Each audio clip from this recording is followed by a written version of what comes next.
Welcome in, everyone, to my latest video, giving you my top 5 fantasy takeaways from week 8. Can't believe we're 8 weeks in. You like what we're doing here? Make sure to like, comment, and subscribe. We're 4 subscribers away from 2,100. But with that said, let's jump straight into takeaway number 1, which is less of a takeaway and more of a news story. This sucks.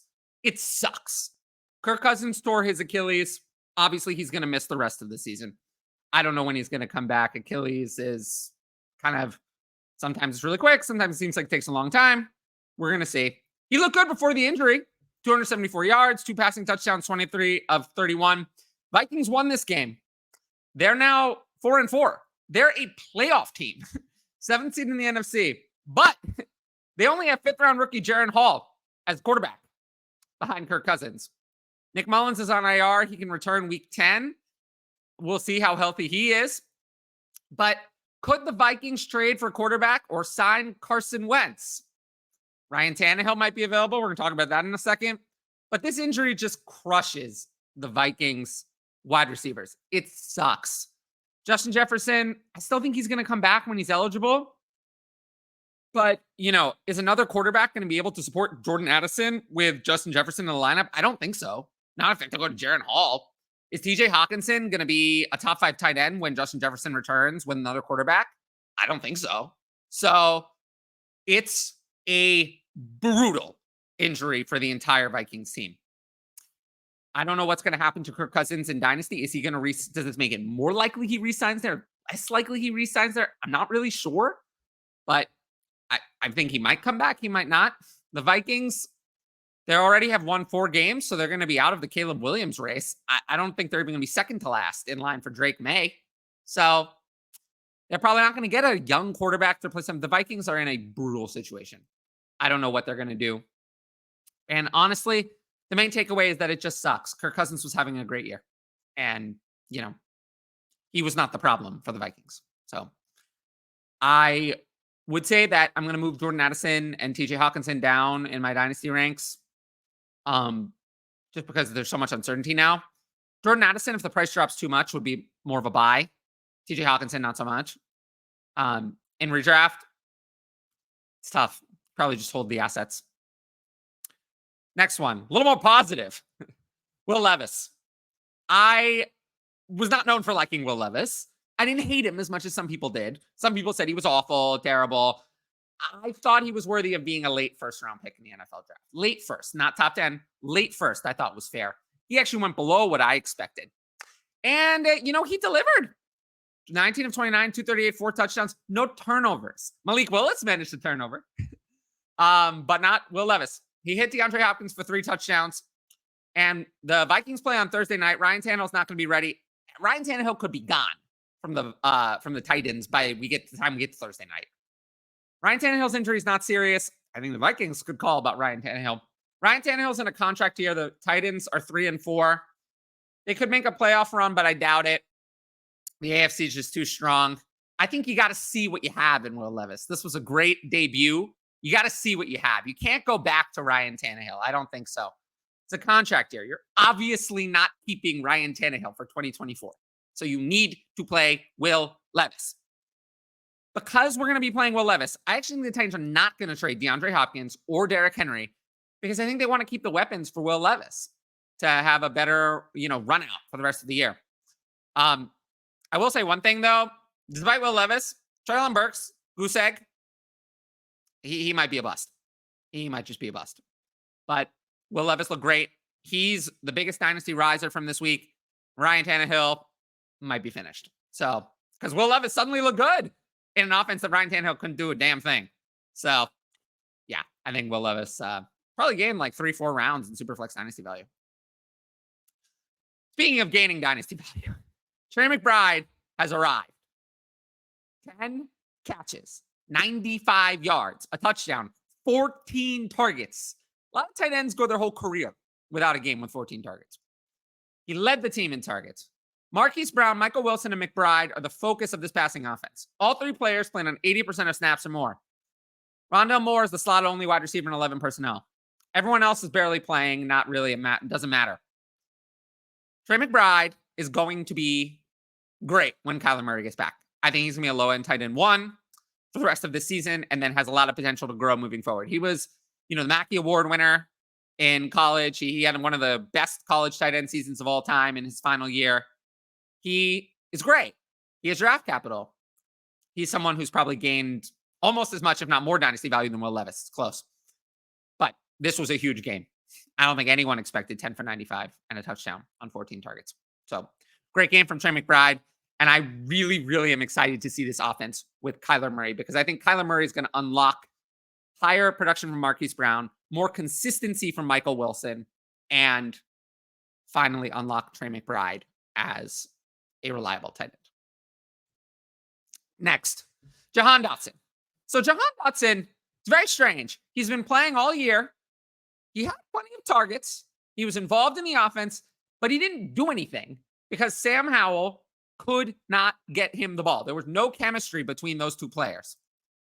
This week, he finally got it together. 8 catches, 108 yards, a touchdown on 10 targets. Led the team in catches and yards, finished behind Terry McLaurin in targets. I've been saying this kind of all year. I do not feel like Jahan Dotson is the problem. The volume was there.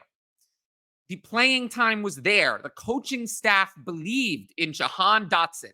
The problem was that Sam Howell was missing him before this game consistently. I honestly believe that there is a good chance that the Commanders coaching staff told Sam Howell, you will get Jahan Dotson involved. Otherwise, we will find someone else who can. Because we spent a first-round pick on Jahan Dotson. We think he's a good receiver. If you can't use him, that is on you.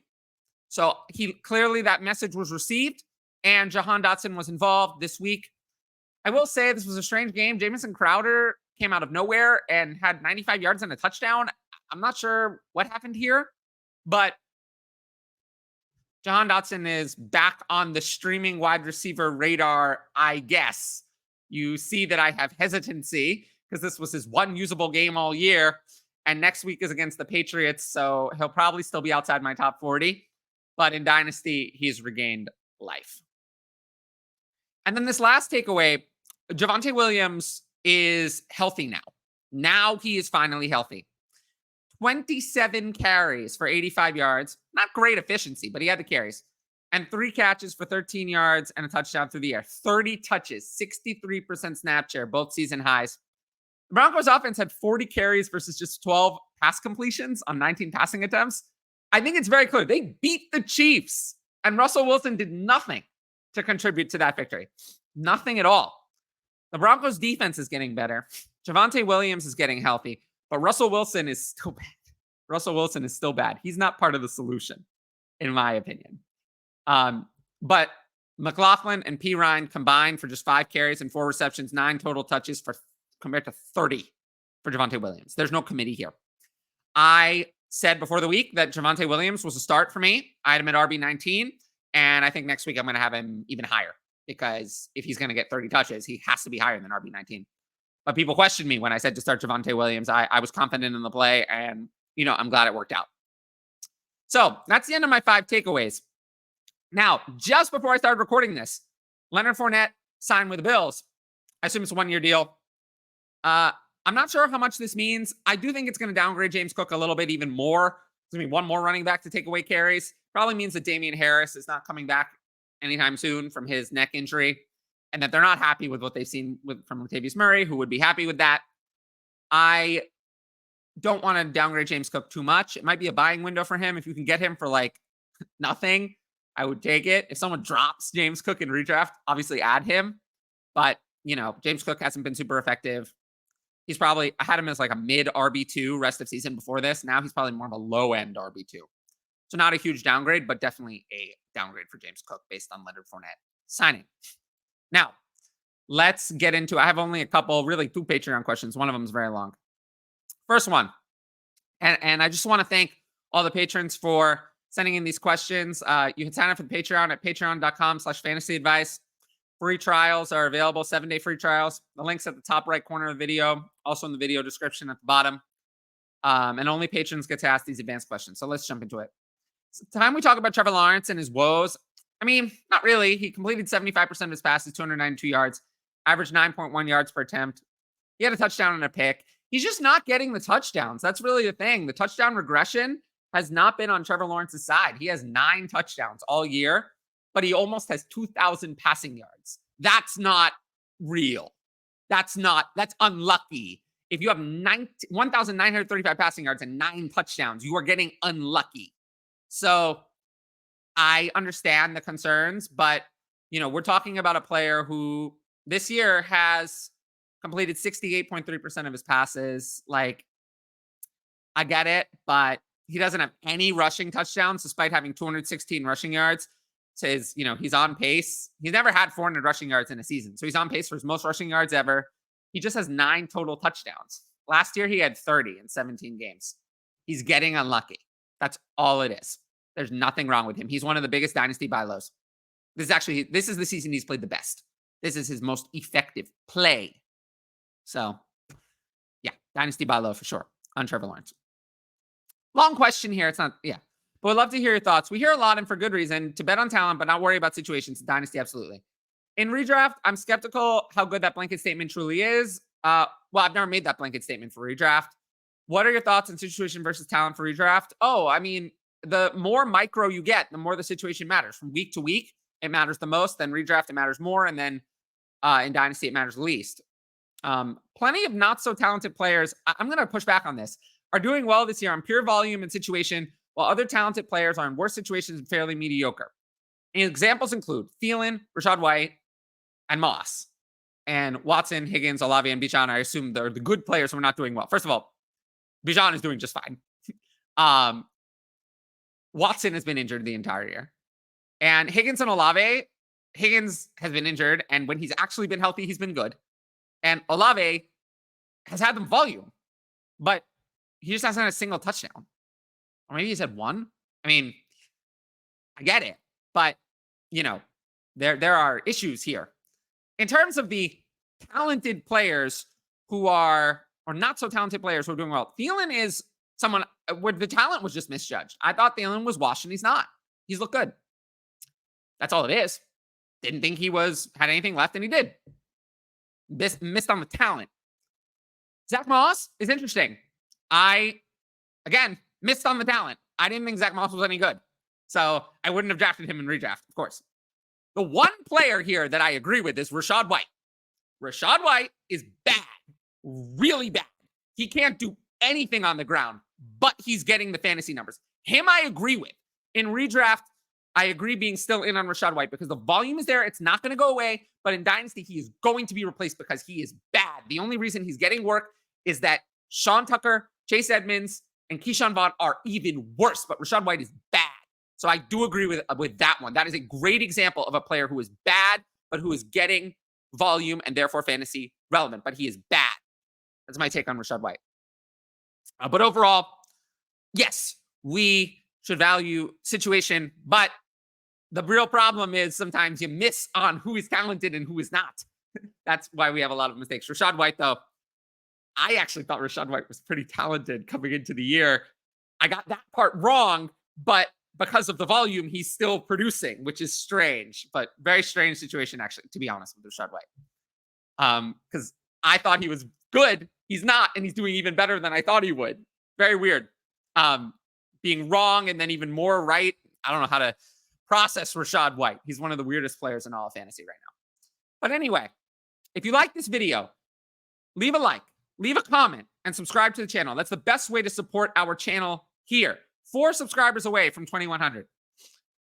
If you like what I'm doing overall, patreon.com/fantasy advice is the best way to support me. The link's at the top right, also in the show description. And I will see you all tomorrow or, Tuesday's show. It's going to be during the day. It's not going to be at the regular 7:30 time. I'm going to post a link today, so there's no confusion about when it's going to go live. I think it's going to be 3 o'clock Eastern, but I will post it today, so there's no confusion. So I will see you all tomorrow. Peace out.